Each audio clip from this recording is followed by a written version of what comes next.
Hey there, it's Mike Duffy here, checking in from DontGetHacked.ca. Have you seen my videos about email delivery problems? It comes down to your email DNS records. There's a SPF, there's a DKM, there's a DMARC, and there's another record. There's actually 4 records that affect your email delivery. So you sending an email or you receiving an email. Also email protection to make sure that you're not getting phishing or spoofing or scam emails. So, what do I find? I find most businesses may have these records set up, but they're misconfigured. Your SPF, your DKM, your DMARC, you may have them in there, some generic records, and they're just not working for you. So you're still gonna have problems sending email, you're still gonna land in the spam box, you're still gonna get listed on blacklists, or you're gonna get scammy phishing emails coming in through your inbox. So I'm just gonna keep pumping out educational videos, so that way when I do reach out to you, I can refer you to my LinkedIn, my Facebook, and my YouTube. So anyway, have yourselves a wonderful day. If you need help, if you got concerns about your emails not being delivered, especially to Gmail or Yahoo, contact us at DontGetHacked.ca and we'll point you in the right direction. This is a message from the CEO of Don't Get Hacked 24/7 Global Cybersecurity, Michael Duffy. Crucial for your website? Let's dive into this intriguing subject. In the vast interconnected world of the internet, every website has a unique address known as a domain. Now, within this domain, there's a system called DNS, or Domain Name System, which essentially operates as the phone book of the internet. It translates human-friendly website names into computer-friendly IP addresses. But here's where things get interesting. Within this DNS, there's something called an SPF, or Sender Policy Framework. Now, don't let the name intimidate you. It's actually a simple yet powerful tool that helps protect your email from being used for spam. SPF allows the email server to check whether incoming mail from a domain comes from a host authorized by that domain's administrators. Now, why is this important, you ask? Well, without a proper SPF in your DNS records, your domain could potentially be used to send spam or phishing emails. This could lead to your domain being blacklisted by email providers, causing all your legitimate emails to end up in the spam folder. Not an ideal situation, right? So, in a nutshell, SPF is a critical component in maintaining the integrity of your domain and ensuring your emails reach their intended recipients. Now that we've set the stage, it's time to delve into the process of setting up SPF in DNS records. Before we jump into the setup process, it's essential to understand the 2 key players, SPF and DNS records. SPF, or Sender Policy Framework, is a security measure designed to prevent spammers from sending emails on your behalf. It's a way to validate outgoing email, ensuring it's from a trusted source, your domain. On the other hand, DNS records, or Domain Name System records, are essentially the internet's phone book.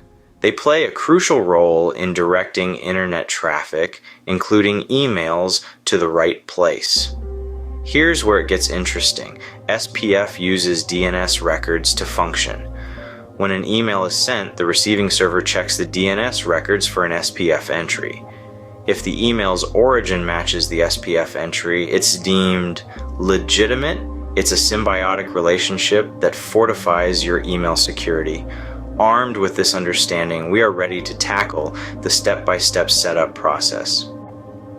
Setting up an SPF in your DNS records may seem daunting, but we'll break it down into manageable steps. Firstly, let's understand what we're doing. We're simply creating a text record in your DNS that outlines who can send emails on your domain's behalf. This is a crucial step in preventing spammers from using your domain to send unauthorized emails. Now let's dive into the steps. To begin with, you need to log into your domain registrar's website. This is the platform where your domain is registered. Once you're logged in, navigate to your domain's DNS settings. This is typically found under Manage Domains, Domain Settings, or something similar. The next step is to create a new DNS record. Look for an option to add a new record, often labeled as Add Record or Create Record. Here, you'll be asked to specify the type of record. Choose TXT from the drop-down menu because SPF records are stored as text records.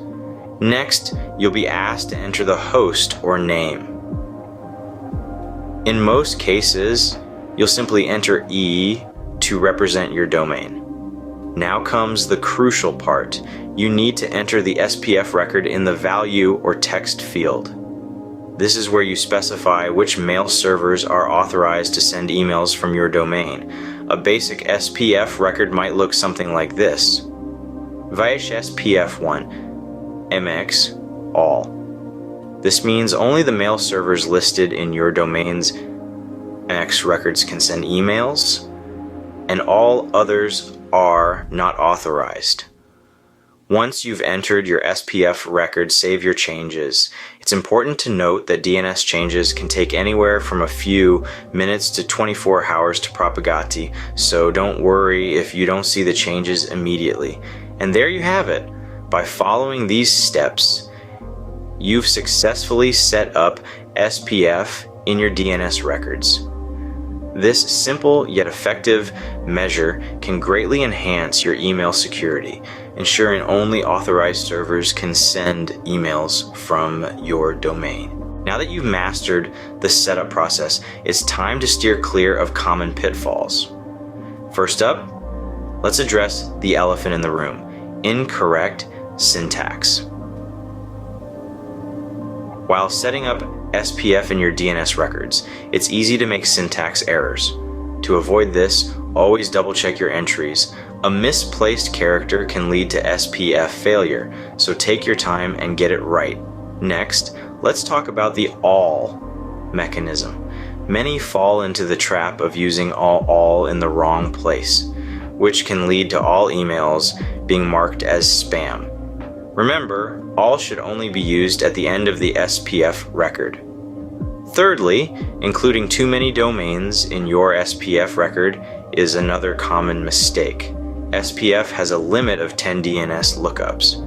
Exceeding this limit may result in SPF failure. So, keep it simple. Stick to the essentials and keep your SPF record lean and clean. Lastly, don't forget to validate your SPF record. It's a commonly overlooked step, but it's crucial. Use an SPF validation tool to ensure everything is in order before you publish. Remember, the devil is in the details. A successful SPF setup requires precision, patience, and practice. But once you've got it down, it's like riding a bike. You'll never forget how to do it. By avoiding these common mistakes, you ensure a smoother and more effective SPF setup. We've covered a lot of ground today, so let's quickly recap. The mystery of SPF has been unveiled. It's a powerful tool that's fundamental to your DNS records. We've understood its significance in preserving the integrity of your emails and preventing them from ending up in the dreaded spam folder. We then dived into the key players of this game, SPF and DNS records. We learned how they work in tandem to safeguard your online presence. Next, we took a step-by-step journey through setting up SPF and DNS records. It might have seemed daunting, but with a systematic approach, it's a breeze. Finally, we navigated through common pitfalls, learning how to sidestep them for a smoother SPF setup. And that's a wrap. Remember, a well-set SPF in your DNS records is your website's best friend. Until next time, keep your website safe and sound.